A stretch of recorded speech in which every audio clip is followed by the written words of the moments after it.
Good morning, friends. Today I am going to teach you the topic renewable energy technologies. The code for the subject is 22514. Myself, Dr. Satish Sri Kame. I am from Kekewag Polytechnic, Nashik. Today we are going to learn Unit 3 Bioenergy from Solid Biomass. The course objective of the said course is to use solid biomass power technologies wherever feasible. In this lecture, basically, we'll focus on the bioenergy and related resources for the production of bioenergy. Bioenergy refers to electricity, transport fuels, and gas that is generated from organic matter, also known as biomass. This can be anything from plants, timber, agricultural, and food waste, and even sewage also. Biomass is a renewable energy source derived from plant and algae based material that include crop waste, forest residue, purpose ground grasses, woody energy crops, microalgae, urban wood waste, food waste, etc. Biomass is a versatile renewable energy source. It can be converted into liquid transportation fuel that are equivalent to fossil based fuels such as gasoline, jet, diesel, kerosene, etc. Biodiesel technologies enable the reuse of carbon from biomass and waste streams into reduced emission fuels for cars, trucks, jets, and ships, then again bioproducts and renewable power. In many ways, biomass is a unique renewable resource and it can be stored, transported relatively easily in contrast to renewable options such as wind and solar, which create intermittent electrical power that requires immediate consumption and connection to the grid. It has a cost. With the exception of waste and residues, the cost of biomass often represents a significant share, usually in the order of 50 to 90% of the production cost of the bioenergy. One or more conversion steps are needed to transform raw biomass into the consumable bioenergy product and services. As it grows, plant biomass captures solar energy and convert it through photosynthesis to chemical energy stored in the chemical bonds of its molecular constituents. This chemical energy can be either directly released as a heat via combustion or subsequently transformed into the power via an engine or turbine or converted into a variety of marketable intermediate chemical and energy products. The latter, biomass derived energy product, can be solids like chips, pellet, charcoal. It can be liquid, biodiesel, bioethanol, etc. Or sometimes it may be the gaseous like biogas, synthesis gas, or hydrogen, etc. That in turn can be used in a variety of energy applications, including use as transport fuels. Finally, biomass is a resource that is extremely varied in nature, which again, unlike all other renewable energy sources. A bioenergy chain or route consists of a series of conversion steps by which raw biomass feedstock is transferred into a final energy product like heat, electricity, or transport biofuels. Three main classes of conversion routes can be identified. The first one is the thermochemical conversion, in which biomass undergoes chemical degradation due to the high temperature. The four thermochemical routes are combustion, gasification, pyrolysis, and torrefaction, which differ mainly in their temperature ranges, heating rate, and amount of oxygen present into the reaction. Second step is the physicochemical conversion is used to produce liquid fuels from oil crop, rapeseed, soybean, jatropha, etc. by oil extraction, possibly followed by trans-esterification process. And the third most common route is nothing but the biological route, using the living microorganisms like enzyme bacteria to degrade the feedstock and produce liquid and gaseous fuels. Biological routes are numerous key mechanisms being fermentation from sugar like sugar cane or sugar beet, starch, and lignocellulosic feedstock, anaerobic digestion mostly from wet biomass, and the more recent biophotochemical routes For example, hydrogen production using algae, which require the action of sunlight. Now look at the feedstock that are useful to create the bioenergy. The first one is the biomass feedstock, which include dedicated energy crops, agricultural crops residue, then forestry residues, algae, wood processing residues, municipal waste and wet waste, that is the crop waste, forest residue, purpose ground grasses, woody energy crop, algae, industrial waste, sorted municipal solid waste, urban food waste and food waste, etc.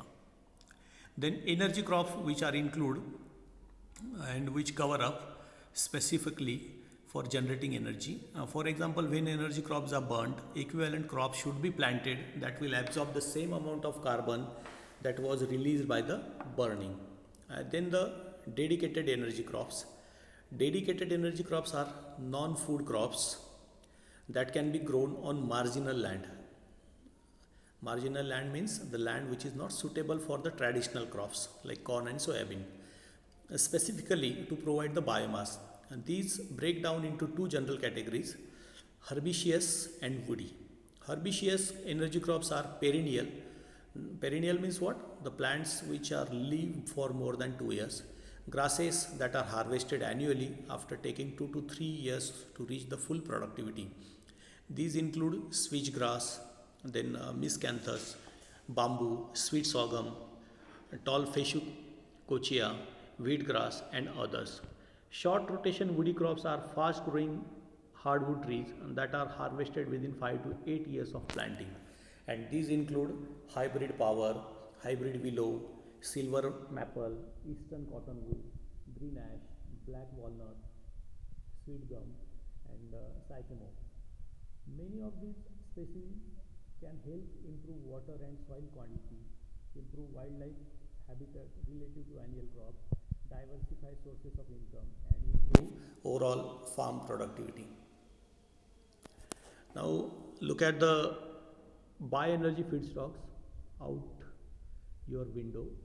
The first one is the agricultural residue, then algae, dedicated energy crops, forest residue, then sorted municipal solid waste, again wet waste.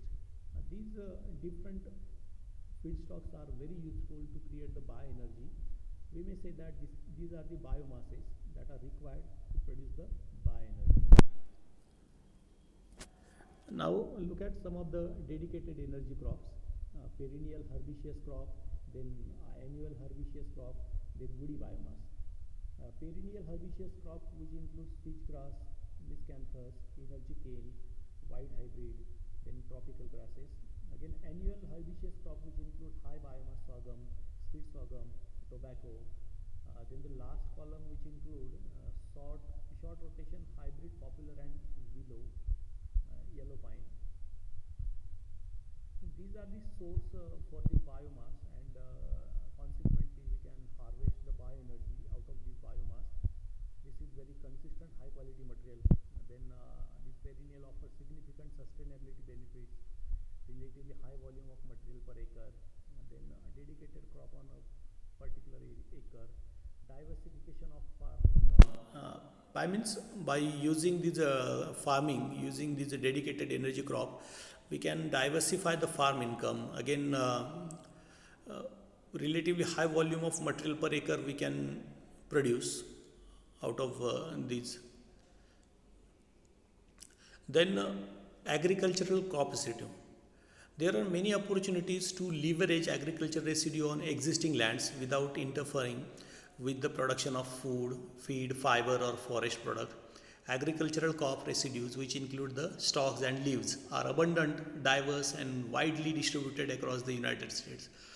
Example include the corn stover, stalks, leaves, husk and cobs, wheat straw, oat straw, barley straw, sorghum stubble and rice straw. The sale of these residue to a local biorefinery also represents an opportunity for farmers to generate the additional income. Then the forestry residues. Forest biomass feedstocks fall into one of the two categories. Forest residue left after logging timber or whole tree biomass harvested explicitly for biomass. Then dead, diseased, poorly formed and other trees that are often left in the woods following timber harvest. These woody debris can be collected for use in bioenergy while leaving enough behind to provide the habitat and maintain proper nutrient and hydrologic features. These are also opportunities these are also opportunities to make use of excess biomass on millions of acres of forest. Harvesting excessive woody biomass can reduce the risk of fire and pest as well as aid in forest restoration, productivity, vitality, and resilience. These biomass could be harvested for bioenergy without negatively impacting the health and stability of forest ecological structure of the function. And the next one is the algae. Algae as a feedstock for bioenergy refers to a diverse group of highly productive organisms that include microalgae, macroalgae, and the cyanobacteria. It is also formally called as blue-green algae. Many use sunlight and nutrients to create biomass which contain key components including lipids, proteins, and carbohydrates that can be converted and upgraded to a variety of biofuels and products.